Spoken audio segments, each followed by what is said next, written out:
Ani yaaduma malee dooktarri kalee saroo si marammaree si ilaalu nyaanni garaa kee keessa jiru yuu torbee tokko gaa kun hundumti maayinni dirqama kun keessa daajestii ta'uu qabaa jedhee turee sitti nimni natti himeen immoo kaleessa sitti nimni har'ammoo kati baay'istee nyaanneef asitti himaa jiraan jedha.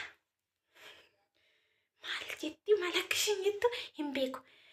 Guys jirtu baga jiraattan imtillee jira galata waaqa har'ammoo cirraash matumaan miilaan badda libsi keessa nam'itee dhuftee akkanaan hin jenne ganni sirriin har'a galate hin beeku hin qorraa hin roobaa dalga roobaa hin shakashakaa hin shafashafa baay'ee tokko qorraa jira jechuudha. Na akkasii natti qorree jira amma kushiinaa keessan jira har'a piraankii hojjechuu fi asteer irratti asteer gubee ture asumarraani waaqayyo si amaaruu ittiin naa jedha taayifoodii qabee yeroo ammaa kana taayifoodiin xiqqoo ishee ho'itee jirti biyya keessatti. Dutti viidiyoo addaan kuteeni gadi bahee ala oolee nagadaa wareessaa oolee nufee yoon dogoggoree dhiifama naa godha yeroo viidiyoo hojjetan addaan nama jalaa ciccina wareen nama harkaabada.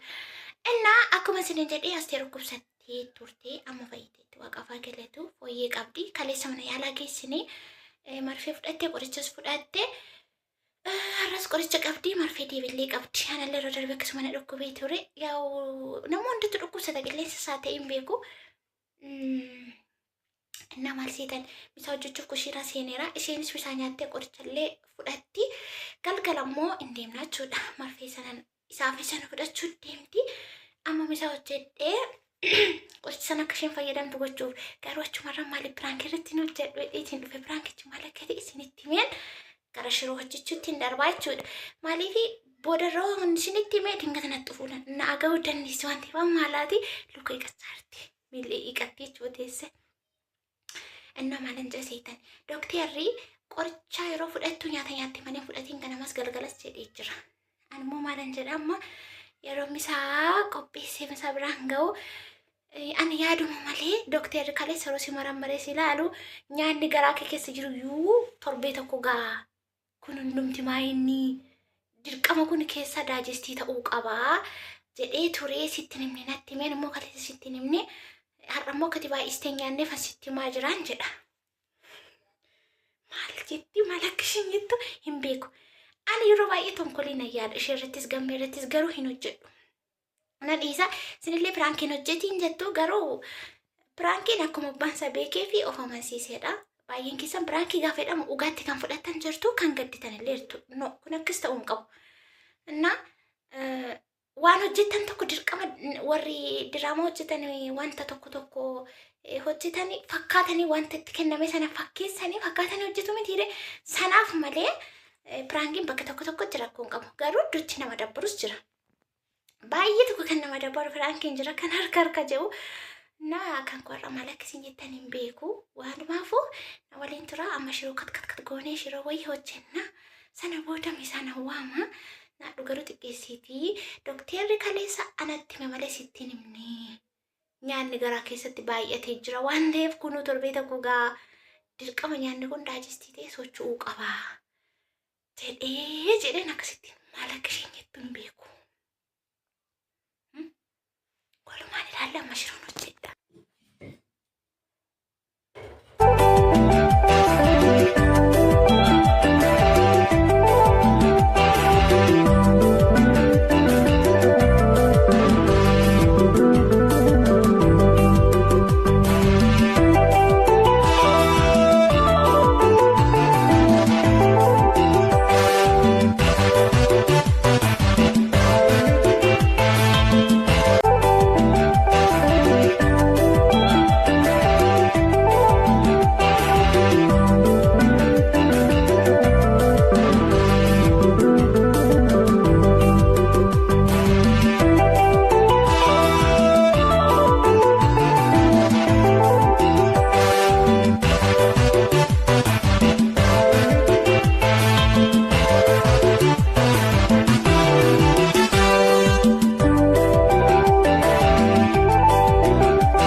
Guys, shiroo hojii xumuree jira amma shiroon jechaa jirti isinitti nagarsiisa kaameraa galagashe shiroo baay'ee mi'oof tokko taate abdiin qaba.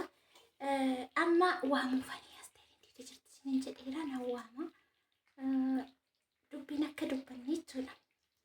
Sana booda yeroo isaa jalqabnu ani kaleessa sitti nimne malee dokteera akkas jedhee ture. Galgalasii gammee biratti dubbachuu nan qaana'ee yeroo galgala ilaata nyaannu sana beekan callisee akkas jedhee nyaanni garaa keessaa iyyuu torbee tokko gaadii hin baay'atee kanatti xiqqeessee nyaa'u malee hin jaal. Isinis natti naanina isheen garuu waan mana liqoosuu dhugumatti fu'atti maal akka isheen jettu hin beeku. Hundaafuu shiroo galagalchee isinitti agarsiisa sabooda gara misaatti deemna dubbiin akkuma ofiitti jira jechuudha. Yaa kun akkuma argitan shiroon haala kanaan qofaa haxxiffachaa jirti. Shiroo baay'ee mi'ooftuudha. Distiin kunis immoo shiroo akka mi'eessitu ni beektu. Anus kanumaaf tabaannanii tabaarraa qeebite yeroo sana baay'ee daftee kan qaqqabsiistuudha. Bitaatii itti fayyadamaa yeroo galtanii qimamoonni ammaaf garuu kana fakkaata. Amma let's go misaa.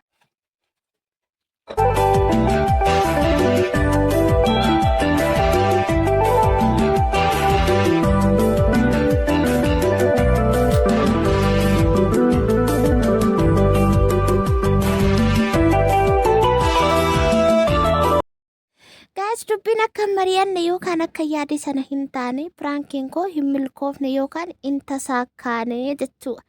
Sagalee irraa miyuutiin godhe otoo dhageessanii kolfa duutu waan as teeraasofte. Booda immoo deebistanii naxxaartu. Maaliif akkas gooteettanii kana ta'uu isaarra murraa kaasuu naa wayyaa jedheetiin piraankiin fedhee itti dhiisee yaa waa'ee kaameraa naamina hin beektu. Akkuma isin hubattanii kan biraan immoo warri piraank hojjetan walitti waliin mari'ataniitu intina godhu jechuudha. Ani garuu haa bartuufin yaalaa jira. Gara fuulduratti nu hubattedha. Yeroo kaameraan fuuldura taa'anii haasa'anii wanta haasa'amuu fi kaameraa duuba wanti haasa'amu garaagarummaa qaba bakkeedha. Isheen immoo isa kana adda baastee hin beektu. Yaa kaleessa dokteera akkas jedhennaan waan biraa haasoftee kanaafin sininis kabraatiin walitti bu'uura beekaatuma irraa rimuufii godhe akkasitti asteer gudiina goote pirankii koo milkaa'ina dhowwitee jirti. Yerootti aanimmoo na yaararra deebi'e ammas nan barsiisa jechuudha. Yeroo kaameraa filafiitii ta'an akkamitti haasa'an kaameraa jarbaallee akkamittiin akka haasa'an yoo barate ilaalee rakkoodha dubbiin akkasittiin piraankiin hojjedhe amma kana dafaa qanaa hidhee laffa'e kolfina qabe anaan iyyuu.